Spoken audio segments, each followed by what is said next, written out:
I've just finished watching Saw 10, Saw X, and previously I've watched Saws 1, 3 to 7, like several times. Every now and then I'll just bimble down to pop them on. They're always good. There are some of them I don't like in the, from 1 to 7, but I can't remember which ones off the top of my head, and they're not the ones we're talking about today. We're talking about 8, 9, and 10. So 8 really disappointed me. Really hard disappointed me. The thing I remember most about it is it was annoying.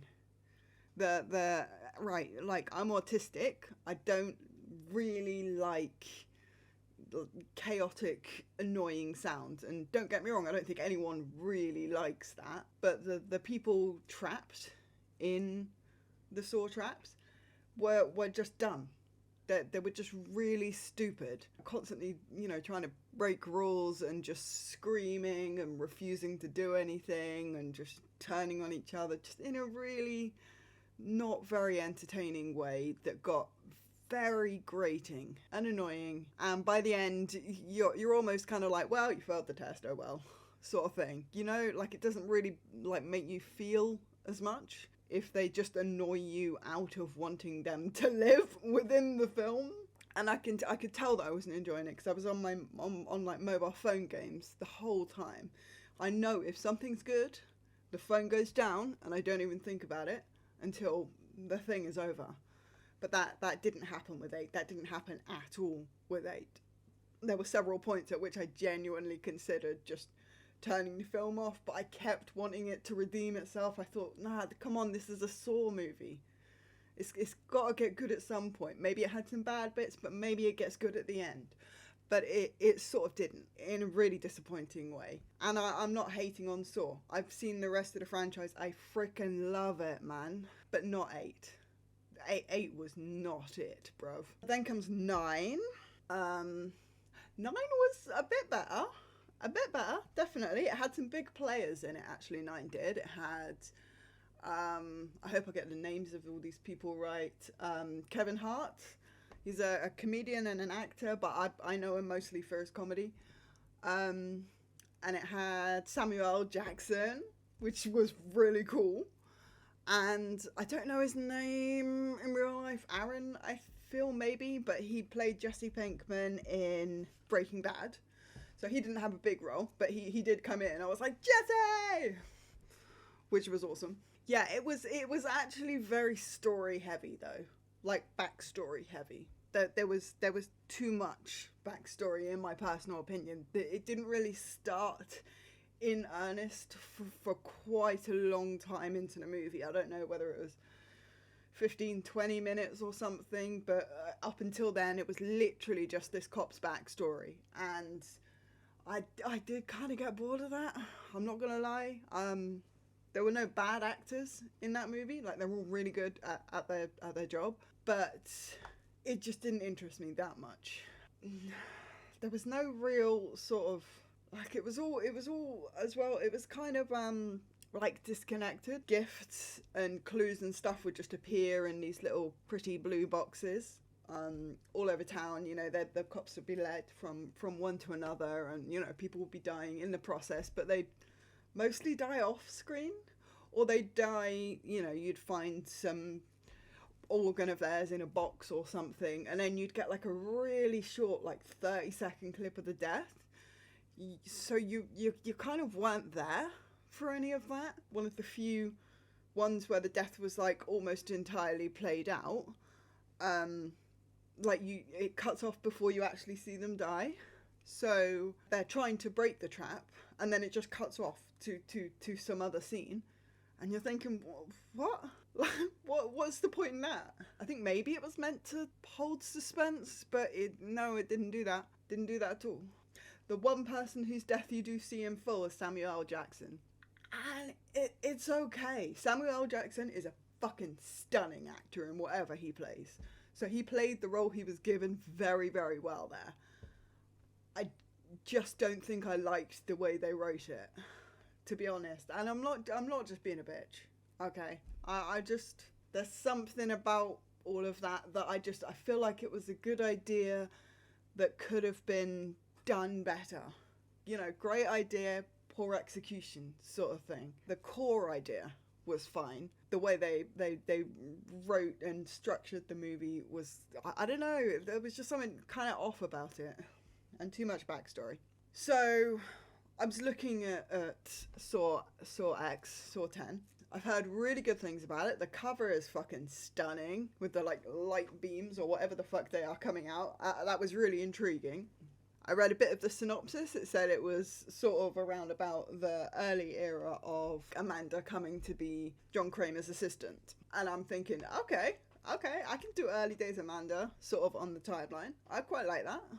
I'm game. The reviews were really, really good from all kinds of places, from just people, like proper film critics as well. Stunning reviews. So I was thinking, okay, they might have stumbled a bit on 8 and 9, because also 8 and 9 didn't have regular sort of Saw titles. 8 was like the final something, and 9 was some weird thing like from the book, the Saw. I can't recall the names off the top of my head, but they were different, and I don't know what that means.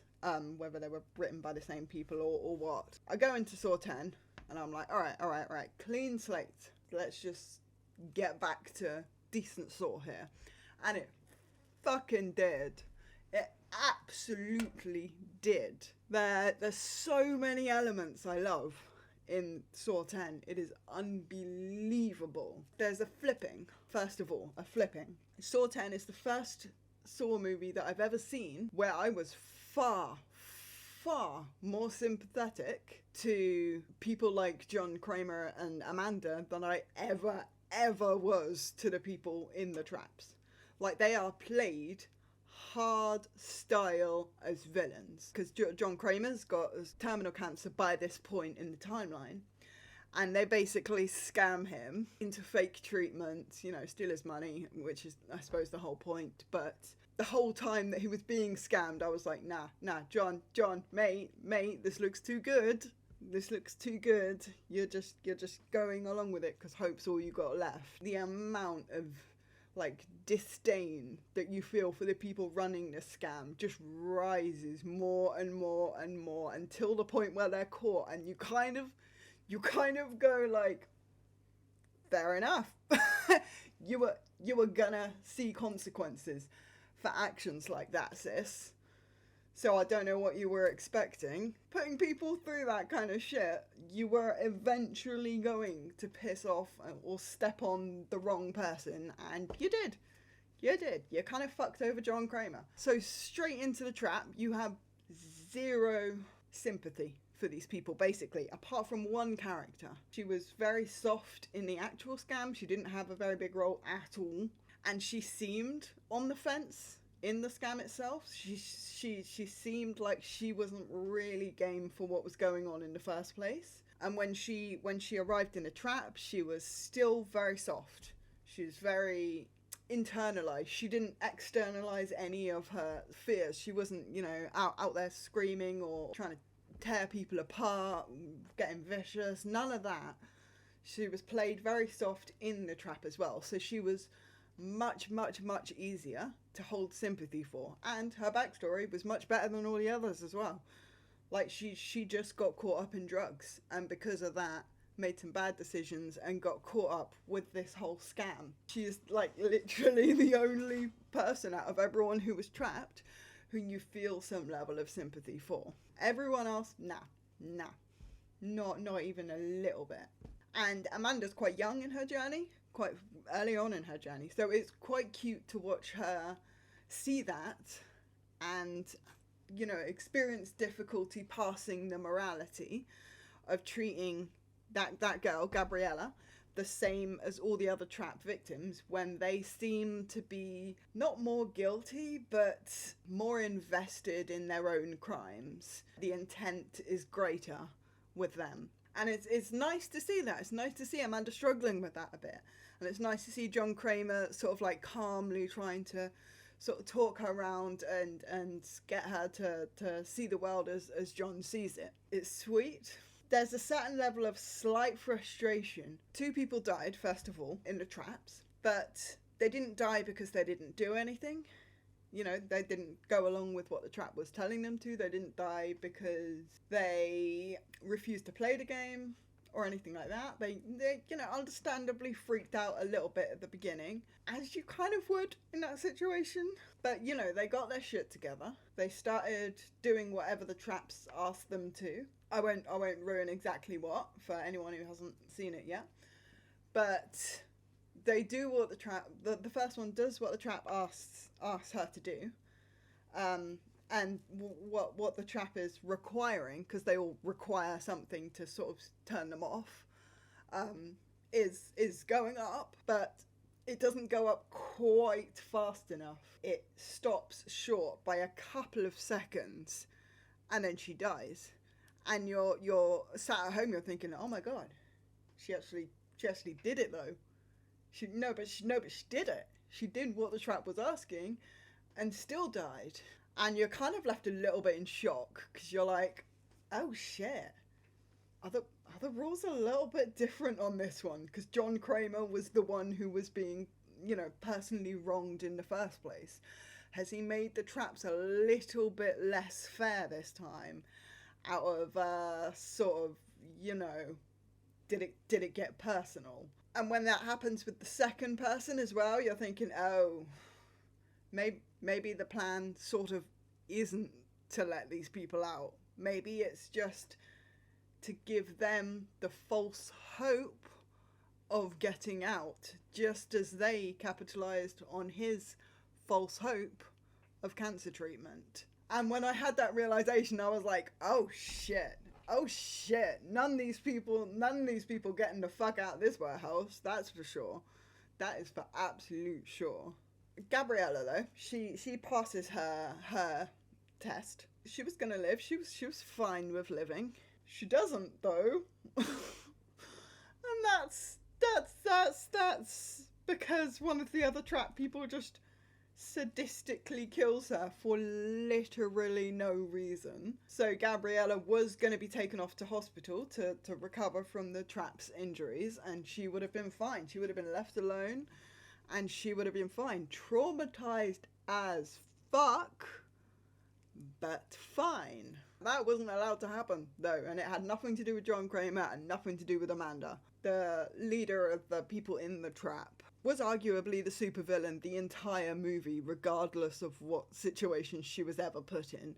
She was always the supervillain. Zero sympathy for that woman from day one to the final day. There's another moment I like in it. Somewhere near where the scam originally was going on was this little boy who was trying to fix his bike, and John Kramer helped him fix it. And the place where the traps were being set was very close to that place where the scam originally was, or it was in the same building. I got a little bit confused, but I often do. At any rate, the boy was still hanging around the area. So the supervillain gets to bringing this boy in and putting him in the trap, along with John Kramer and Amanda.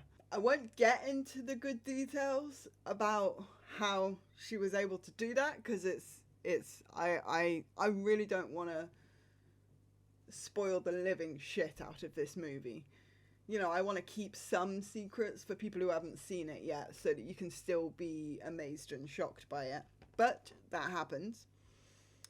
And it's the first time in any Saw movie where you wholeheartedly believe for a little bit that John Kramer's actually really fucked up. That he's actually shit. He's actually gonna have to be tested himself, or he's just gonna die because one of his terrible people victims, arguably probably the worst one, is going to win. Not just win their own test, but win the entire game. Oh, it gave me the sinking feeling in my stomach. This sinking feeling that this was how they were going to end the Saw franchise. That he was going to die, and that they were never going to make any other Saw movies, because that was going to be their, like, quote-unquote finale. And I was thinking, oh no, don't do that to me. Don't fucking do that to me. That doesn't happen, because John Kramer is smart as fuck, and you will love it. How he gets out of all that, and there's this really sweet moment right at the end. I won't spoil it, but it's sweet right at the end. It was stunning though. It was really, really cool because there were so many different threads and elements that it kind of kept you guessing about which ones were going to be tied together and which ones weren't. One of the ones that I thought was going to be tied in, the driver, never was, essentially. Oh, it was just so good. Sorry, I'm rambling. I'm really rambling. It's like a 20-minute video, and it's just me harping on about Saw, mate. And I've looked like shit today, so that's fun. But I really liked it. 10 definitely redeemed itself from 8 and 9, which were disappointing. 9 is better than 8, but it's still not good, and it is disappointing. But don't worry. What you've heard about Saw 10 is definitely true. It is phenomenal and much worth a watch. Very worth a watch. Anyway, that's my opinion on Saws 8, 9 and 10. Ciao!